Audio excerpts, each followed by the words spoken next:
Good morning सगळ्यांना. कशा आहात सगळे? छान दिसले पाहिजे. नमस्कार, मी मोनिका सोमनाथ दरगुडे आपल्या नवीन ब्लॉगमध्ये सगळ्यांचं स्वागत करते. कशा आहात सगळे? छान दिसले पाहिजे. आजचा ब्लॉग असा एवढा विशेष आहे की माझ्याकडून खूप महामूर्ख चूक झाली, खूप गहाण चूक झाली. किती दुश्मन असलं तरी आपण दुश्मनाला पण शुभेच्छा देतो. तसंच आज म्हणजे कालच बड्डे झाला त्या व्यक्तीचा. 21 ऑगस्टला, 21 ऑगस्ट 1988 अशी त्या माझ्या दुश्मनाचीच म्हणजे माझ्या नवऱ्याची सोमनाथ एकनाथ दरगुडेचा काल बर्थडे होता. तर मला एकदम अचानक आठवलं. मी फोटो बघत होते, जुने फोटो. तर म्हणलं बापरे, आज काही विशेष वेगळं आहे का? मग नंतर आठवलं, अरे हो, आपल्याला ज्यांनी धोका दिला, ज्याला आपल्या आईवडिलांनी त्याला गाडी नव्हती, त्याच्या बड्डेला गाडी गिफ्ट केली आणि त्याचा बड्डे आजपर्यंत कोणीही नव्हता केला. तर लग्न फेब्रुवारीमध्ये झालं आणि ऑगस्टमध्ये बड्डे आला. तर आपल्या बहिणीने त्याला कपडे, केक सगळं आणलं होतं. एकदम अचानक आठवण झाली म्हणून मी मानलं. तर धोकेबाज नवऱ्याला म्हणजेच सोमनाथ एकनाथ दरगुडे, तुला वाढदिवसाच्या खूप साऱ्या शुभेच्छा. आई तुळजाभवानीच्या आशीर्वादानं तू असंच उदंड आयुष्य जगावा आणि भरभरून जगावा. आणि एकच असं मागणं आहे आई कळबाईला पण, जसं तू आता हॅप्पी जगतोय शेवटपर्यंत तसाच जगावा, एवढंच तिला पण मागणं आहे, बाकी काही नाही. मग अशाच पद्धतीने सोमनाथ एकनाथ दरगुडे, तुला पुन्हा एकदा वाढदिवसाच्या खूप साऱ्या शुभेच्छा. खूप छान राहा, हॅप्पी राहा. फक्त एवढंच की इथून मग जेवढ्या बायका सोडल्या तेवढ्या बायका सोडल्या ना, तेवढं आता इथून पुढं धरू नको. राहते निलिशा ससानी संघ, तिचे 2 मुलींसंग आयुष्यभरासाठी राहा. कुठेही काटा टोचणार नाही याची पण काळजी घे आणि कुणालाही त्रास देऊ नको, बाकी काहीच नाही म्हणणं. हॅप्पी आहे तर हॅप्पी तर आहेच तू, अजून हॅप्पी राहा, काही प्रॉब्लेम नाही आहे. छान आहे. तुझं बर्थडे सेलिब्रेशन झाला का नाही मला नाही माहिती, पण जेव्हा मी सहज एक पाकिट उघडलं त्या पाकिटामध्ये आपला हा फोटो गावला होता मला. हा फोटो कधीचा आहे? आपण जेव्हा लग्न झाल्यानंतर 4थ्या दिवशी फिरायला गेलो होतो आपण. हा फोटो आहे आपला महाबळेश्वरचा.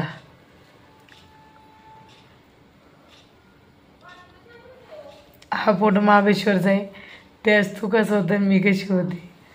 हा फोटो मी अचानक पाहिला आणि मला खरंच खूप आठवण झाली की त्यावेळेस लोक सगळे म्हणायचे की मोने, तुझा नवरा कसा दिसतोय ग, तू कशी दिसते ग, नुकतीच कॉलेज संपलं होतं तुझ्याशी लग्न केलं. पण माहीत नव्हतं की पुढच्या जन्मात तू माझ्या संघाचा डाव खेळून दुसऱ्याचं होशील. तर चला ठीक आहे, हाय ते खूपच छान आहे आणि अजून तेच भरभराटी व्हावा. तुला पुन्हा एकदा माझ्यातर्फे आणि माझ्या 2 मुलांच्याकडून वाढदिवसाच्या खूप साऱ्या शुभेच्छा. तुला शुभेच्छा देण्याचं पण एक कारण आहे की तुला एक आठवण करून देते की दरवर्षी तुझी माझी भांडणं आहे. 5 वर्ष झाले आपण बोलत नाही पण तरी पण तुझ्या मुलांना तू कधी बड्डेचं विश केलं नाही 5 वर्षामध्ये. नाही कधी मुलांचा तू फोटो ठेवला स्टेटसला की माझ्या मुलांचा वाढदिवस आहे. माझा तर जाऊ दे, माझी तर खूप लांबची गोष्ट आहे. पहिला बड्डे माझा येतो फेब्रुवारीमध्ये, दुसरा तुझ्या मुलाचा म्हणजेच माझ्या मुलाचा सर्वेचा बड्डे येतो, तिसरा बड्डे आपल्या लग्नाचा येतो एप्रिलमधले, आणि मे जातो, जून जातो, जुलै जातो, ऑगस्टमध्ये तुझा वाढदिवस येतो आणि डिसेंबरमध्ये तुझ्या माझ्यापासून झालेल्या हिंदवीचा बड्डे येतो. तर असे बड्डे एकामागे एक राहतात. त्यामुळे तुझी आठवण येतच राहील. तू किती नीच वागला, किती चांगलं वागला, तर तुझी आठवण प्रत्येक सणासुदीला आणि सगळ्यांच्या बड्डेला येणार. कारण सर्वेच्या बड्डेला तर येणार का तू बाप आहे, हिंदूच्या बड्डेला येणार का तर तू पण तिचा बाप आहे. तुझ्या बड्डेला ना का तर तुम्हाला त्रास किती दिला, माझ्या बड्डेला पण येणार की तुम्हाला कधी आयुष्यात फोटो नाही ठेवला, कधी मला विश पण केलं नाही. तर असंच हा फोटो आहे आपल्या दोघांचा. तर आज मी तुझं माझं नातं पूर्ण संभवती आहे आणि हाच फोटो खूप छान मी हॅप्पी राहून काढला होता. पण तुझ्या माझ्या नात्याला पूर्णपणे कलंक लागलेला आहे. त्यामुळं काहीच नाही वाटत आता हे नातं राहिलं काय टिकलं काय. त्यामुळं तोन मी विभक्त झालेली आहे, काहीच नाही वाटत आता. त्यामुळंच आणि एक तुला एक सांगायचा विषय असा की तुम्हाला इन्स्टाला असा मेसेज केलेला आहे. एक मिनटं.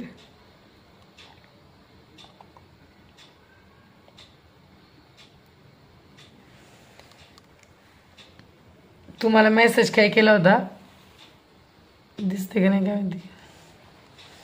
तुम्हाला मेसेज केला, स्वतःच्या बहिणीचा संसार मोडण्याने कारणीभूत असलेली चांगलं करणार. अरे आम्ही तरी जीवनात लोकांचं चांगलं केलंय, पण तू तुझ्या बहिणीने तुझ्या भावाने काय कुणाचं चांगलं केलं रे आयुष्यात? काहीच नाही चांगलं केलं. परत तुम्हाला मेसेज काय केलाय, मी तुला काय म्हणलं, तुझं लपडण दुसरी काय करणार तुला. मी तुला मेसेज काय केला होता, तुझं लपडण दुसरी काय करणार. तर तुम्हाला परवा मेसेज काय केला, मी कुठं नाही बोलतोय, कोर्टात न्याय होण्याआधी मी सगळं तुझ्या नावावर करतोय ना. माझी एवढी इज्जत घालून जीव देण्यासाठी मजबूर केलं तू मला फोन केले. नंतर मी तुला म्हणलं आता काय झालं, तर तू हॅप्पी राहा बघ, माझे कधी पण विचार बघ, तू माझे संग किती वाईट वाग, पण मी तरी पण तुला हॅप्पी राहा म्हणलेली आहे. आणि हॅप्पी बर्थडे होता आणि कायम राहशील. तर हे तुझं चॅटिंग आणि ही तुझी आय डी स्वतः मी खोलली होती.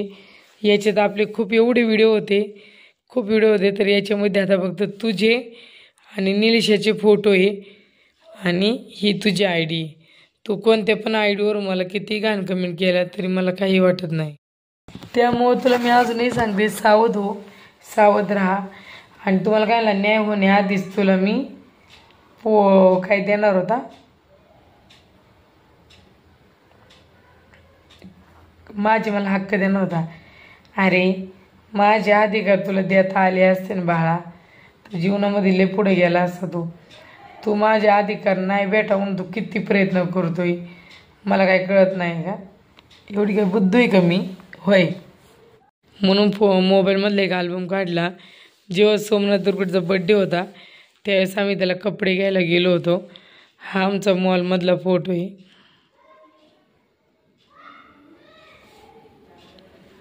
हा मॉलमधला फोटो, घरी आल्यानंतर फोटो काढले, त्याला कपडे घेतले होते आम्ही. हा मॉलमधला फोटो, हे त्याच्या बड्डेच्या दिवशी मी फोटो काढला होता. त्याचा केक वगैरे कापला होता कधी.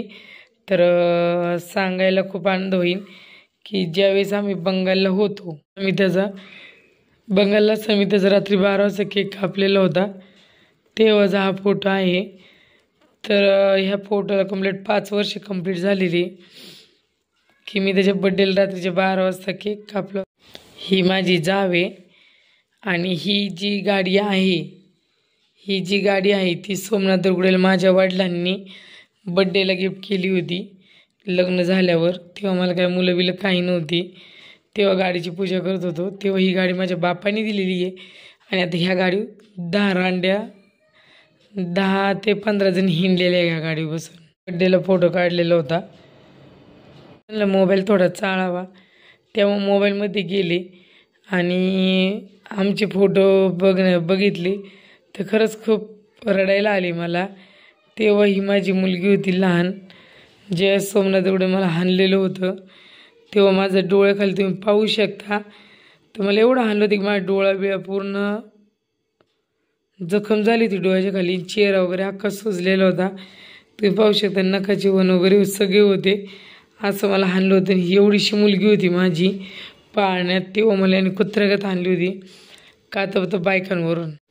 लाईफ म्हणतात ना, ज्याचं चांगलं आहे त्याला कधीच खावलं नाही. तुम्हाला मी म्हणले होते 2019चा फोटो आहे हा. त्याचा मी बर्थडे सेलिब्रेशन केला होता बंगालला असताना. तर खूप छान पद्धतीने लाईफ चालू होती. पण लाईफमध्ये असं एक वादळ निर्माण झालं की त्या लाईफला पण कसला अर्थ राहिला नाही.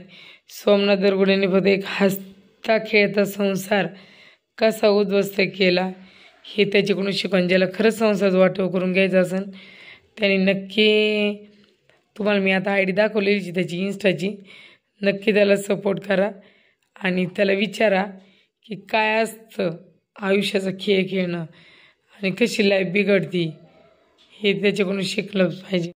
तर मग कसं आहे सोमनाथ दुर्गुडे, हॅप्पी राहा. हॅप्पी आहेस तू, खुश राहा, अजून खुश राहा, चांगली गोष्ट आहे. फक्त दगेबाज आणि धोका देऊ नको. कर्माची फळं येते इथं.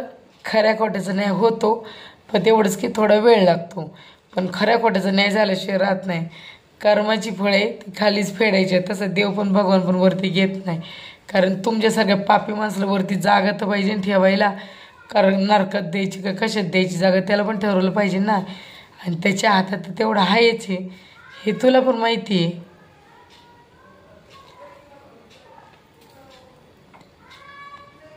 त्यामुळंच तुला एक मी सांगते, जसं आहे तसंच राहा. फक्त कुणाच्या वाटत जाऊ नको आणि कुणाला इग्नोर करू नको. राहिला प्रश्न, काल तारीख झालेला आपला, तर तो काही कोर्टात आला नव्हता. मी गेले होते कारण माझी चूक नाही, तर मी जाणारच. तू तुझ्या तारखेला पण हजर राहत नाही, माझ्या तारखेला पण हजर राहत नाही आहे. पण एवढंच की काय असेल ते काहीतरी होणारच बाळा. इथं तू पण नाही थांबू शकत, नाही कोणता राजा आला तरी थांबू शकत माझी न्याय निवडा. त्यामुळं सांगते, हसते खेळते संसाराचं वाटव केलं आहे. तो पण किती दिवस खुश राहतोय मी पण बघते. जिथं अपमान झाला आहे तिथं गप बसले, पण जिथं इज्जत येऊ माझा डाग पडत असेल ना, तिथं मी तुला सोडत नाही, तुला पण माहिती आहे. तेव्हा मग काय करायचं काय नाही तुला पण कळते. पुन्हा एकदा तुला वाढदिवसाच्या खूप साऱ्या शुभेच्छा. आणि इन्स्टा फॅमिली आहेच आहे, यूट्यूब फॅमिली पण आहेच माझ्यासोबत.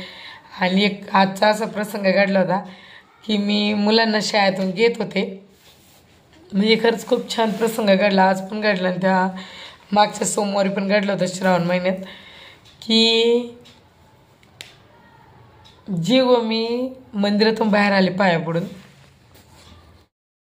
जेव्हा मंदिरातून मी पाया पडून आले तेव्हा तिथे एक ताई उभ्या राहिल्या. खूप वेळ माझ्याकडे बघत होते पण माझं लक्ष नव्हतं. ते मला म्हणल्या, ताई तुम्ही यूट्यूबला व्हिडिओ बनवता ना हो? म्हणलं हा का हो? मला म्हणल्या की नाही, व्हिडिओ खूप छान असतात, कसलं टेन्शन घेऊ नका, खूप हॅप्पी राहा. आणि तुम्ही समोर बघण्यात आणि त्या मोबाईलमध्ये बघण्यात खूप फरक जाणवला. तेव्हा मी आवर्जून तुम्हाला बोलते आहे. खूप छान वाटलं तुम्हाला भेटून, तर मला पण खूपच छान वाटलं. तो पण विषय झाला. त्या दिवशी मी कुठं गेले होते, हा बसमध्येच होते. तेव्हा बसमध्ये पण एक ताई मला म्हणलं, ताई तुम्ही यूट्यूबला व्हिडिओ बनवता का? लाईफमध्ये खरंच खूप सहन केले बरं का तुम्ही. तिथं पण खूप छान वाटलं. आणि मी आज पण मुलांना शाळेतून घेऊन येते, रिक्षात होते तेव्हा त्या कुठं बकोर रोड का कुठं तरी राहतात त्या पण मला म्हणल्या, हो ताई तुम्ही हाय. मी म्हणलं हाय, पण मी तर ओळखत नाही. त्या पण मला म्हणल्या की तुम्ही यूट्यूबला व्हिडिओ बनवता ना? मी म्हणलं हो. म्हणलं खूप छान व्हिडिओ असतात आणि खरंच बघण्यासारखं तुमच्याकडून घेण्यासारखं खूप असतं. तर मला पण खूप छान वाटलं याला की आपले लोक ओळखायला लागलेत होता. आणि अजून काय पाहिजे ना आपल्याला, अजून काय कमवलं आपण. तर तेच आहे की लोकांना पण एकच सांगणं आहे माझं की आयुष्यामध्ये पैसा महत्त्वाचं नाही आहे, फक्त नाव कमवा. आणि उद्या तुम्ही आजारी पडल्यानंतर पैसा किती पण असू द्या, पण 4 लोक तुमच्यापाशी बसायला आली ना तरी तुम्हाला बरं वाटतं की बाबा नाही पेशंटला माणसाला. तसंच आज एक कर्तृत्वान महिलेचं आहे की तिच्या पण घरी परिस्थिती खूप बेताची होती. ती आज एक पोलीस आहे, पोलीस म्हणून कार्यरत आहे. तिची आपण पुढच्या ब्लॉगमध्ये घेऊयाच थोडीफार मुलाखत, सांगणं मी तुम्हाला. तर चला भेटूया दुसऱ्या ब्लॉगमध्ये. आजच्या ब्लॉगमध्ये काही विशेष नव्हतं एवढं. एक कोर्टाची तारीख होती, एक सोमनाथ दुर्गुडेचा बर्थडे होता, मला केलेला मेसेज होता आणि त्याच्यावर मी दिलेलं आन्सर होतं. चला भेटूया दुसऱ्या ब्लॉगमध्ये. असे व्हिडिओ बघत जा, शेअर करत जा. जे नवीन असतात त्यांनी सबस्क्राईब करा. बाकी काहीच नाही आहे. भेटूया आपण दुसऱ्या ब्लॉगमध्ये. तर बाय बाय सगळ्यांना.